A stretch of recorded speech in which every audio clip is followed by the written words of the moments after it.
The Complete Works of William Shakespeare by William Shakespeare. Act 4. Scene 2. Kimbolton enter Catherine, dowager, sick, led between Griffith, her gentleman usher, and Patience, her woman Griffith. How does your grace? Catherine. O Griffith, sick to death. My legs like loden branches bowed to th earth, willing to leave their burden. Reach a chair. So now, methinks, I feel a little ease. Didst thou not tell me, Griffith, as thou ledst me, that the great child of honor, Cardinal Wolsey, was dead? Griffith. Yes, madam, but I think your grace, out of the pain you suffered, gave no ear to't. Catherine. Prithee, good Griffith, tell me how he died. If well, he stepped before me, happily, for my example. Griffith. Well, the voice goes, madam, for after the stout Earl Northumberland arrested him at York and brought him forward, as a man sorely tainted, to his answer, he fell sick suddenly, and grew so ill he could not sit his mule. Catherine. Alas, poor man! Griffith. At last, with easy roads, he came to Leicester, LODG'd in the Abbey, where the Reverend Abbot, with all his covent, honourably received him, to whom he gave these words, O Father Abbot, an old man, broken with the storms of state, is come to lay his weary bones among ye, give him a little earth for charity. So went to bed, where eagerly his sickness pursued him still, and 3 nights after this, about the hour of 8 which he himself foretold should be his last, full of repentance, continual meditations, tears, and sorrows, he gave his honours to the world again, his blessed part to heaven, and slept in peace. Catherine. So may he rest. His faults lie gently on him. Yet thus far, Griffith, give me leave to speak him, and yet with charity. He was a man of an unbounded stomach, ever ranking himself with princes, one that, by suggestion, tied all the kingdom. Simony was fair play. His own opinion was his law. Ith presence he would say untruths, and be ever double both in his words and meaning. He was never, but where he meant to ruin, pitiful. His promises were, as he then was, mighty, but his performance, as he is now, nothing. Of his own body he was ill, and gave the clergy ill example. Griffith.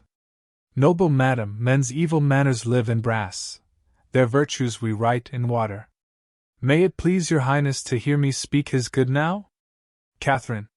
Yes, good Griffith. I were malicious else. Griffith. This cardinal, though from an humble stock, undoubtedly was fashioned to much honour from his cradle. He was a scholar, and a ripe and good one, exceeding wise, fair-spoken, and persuading, lofty and sour to them that loved him not, but to those men that sought him sweet as summer.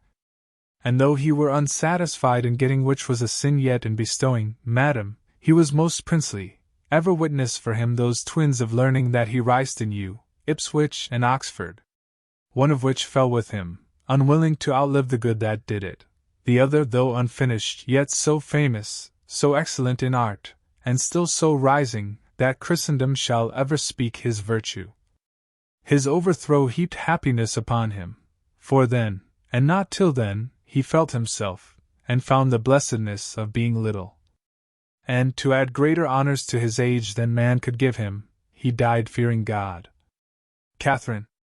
After my death I wish no other herald, no other speaker of my living actions, to keep mine honour from corruption, but such an honest chronicler as Griffith. Whom I most hated living, thou hast made me, with thy religious truth and modesty, now in his ashes honour. Peace be with him. Patience, be near me still, and set me lower. I have not long to trouble thee. Good Griffith, 'cause the musicians play me that sad note I nom my knell, whilst I sit meditating on that celestial harmony I go to. Sad and solemn music, Griffith. She is asleep. Good wench, let's sit down quiet, for fear we wake her. Softly, gentle Patience. The vision. Enter, solemnly tripping one after another, 6 personages clad in white robes, wearing on their heads garlands of bays, and golden vizards on their faces. branches of bays or palm in their hands. They first conjure unto her, then dance. And, at certain changes, the first 2 hold a spare garland over her head, at which the other 4 make reverent curtsies. Then the 2 that held the garland deliver the same to the other next 2, who observe the same order in their changes, and holding the garland over her head, which done, they deliver the same garland to the last 2, who likewise observe the same order, at which, as it were by inspiration, she makes in her sleep signs of rejoicing, and holdeth up her hands to heaven. And so in their dancing vanish, carrying the garland with them. The music continues. Catherine. Spirits of peace, where are ye? Are ye all gone? And leave me here in wretchedness behind ye? Griffith. Madam, we are here. Catherine. It is not you I call for. Saw ye none enter since I slept? Griffith. None, madam. Catherine. No? Saw you not, even now, a blessed troop invite me to a banquet, whose bright faces cast 1,000 beams upon me, like the sun? They promised me eternal happiness, and brought me garlands, Griffith, which I feel I am not worthy yet to wear. I shall, assuredly. Griffith. I am most joyful, madam, such good dreams possess your fancy. Catherine. Bid the music leave, they are harsh and heavy to me. Music ceases. Patience. Do you note how much her grace is altered on the sudden? How long her face is drawn? How pale she looks, and of an earthly cold. Mark her eyes. Griffith. She is going, wench. Pray, pray. Patience. Heaven comfort her. Enter a messenger. An't like your grace, Catherine. You are a saucy fellow. Deserve we no more reverence? Griffith. You are to blame, knowing she will not lose her wonted greatness, to use so rude behavior.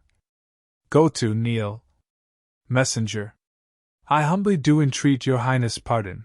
My haste made me unmannerly. There is staying a gentleman, sent from the king, to see you. Catherine. Admit him entrance, Griffith. But this fellow let me ne'er see again. Exit messenger. Enter Lord Capucius. If my sight fail not, ye should be Lord Ambassador from the Emperor, my royal nephew, and your name Capucius. Capucius. Madam, the same your servant. Catherine. Oh, my lord, the times and titles now are altered strangely with me since first you knew me. But I pray you, what is your pleasure with me? Capucius. Noble lady, first, mine own service to your grace.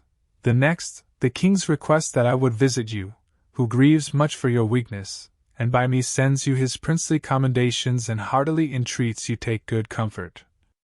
Catherine. O my good lord, that comfort comes too late. 'Tis like a pardon after execution. That gentle physic, given in time, had cured me, but now I am past all comforts here, but prayers. How does his highness? Capucius. Madam, in good health. Catherine. So may he ever do, and ever flourish when I shall dwell with worms, and my poor name banish the kingdom. Patience. Is that letter I caused you write yet sent away? Patience. No, madam. Giving it to Catherine. Catherine. Sir, I most humbly pray you to deliver this to my lord the king. Capucius. Most willing, madam. Catherine.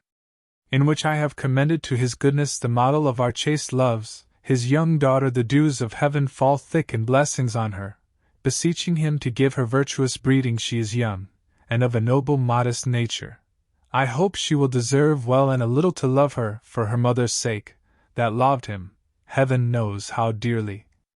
My next poor petition is that his noble grace would have some pity upon my wretched women that so long have followed both my fortunes faithfully, of which there is not one, I dare avow, and now I should not lie but will deserve, for virtue and true beauty of the soul, for honesty and decent carriage, a right good husband, let him be a noble, and sure those men are happy that shall have him. The last is for my men. They are the poorest, but poverty could never draw em from me, that they may have their wages duly paid em, and something over to remember me by. If heaven had pleased to have given me longer life and able means, we had not parted thus. These are the whole contents, and good my lord, by that you love the dearest in this world, as you wish Christian peace to souls departed, stand these poor people's friend, and urge the king to do me this last right. Capucius. By heaven, I will, or let me lose the fashion of a man. Catherine. I thank you, honest lord. Remember me in all humility unto his highness. Say his long trouble now is passing out of this world. Tell him in death I blessed him, for so I will. Mine eyes grow dim. Farewell, my lord. Griffith, farewell. Nay, patience, you must not leave me yet. I must to bed, call in more women.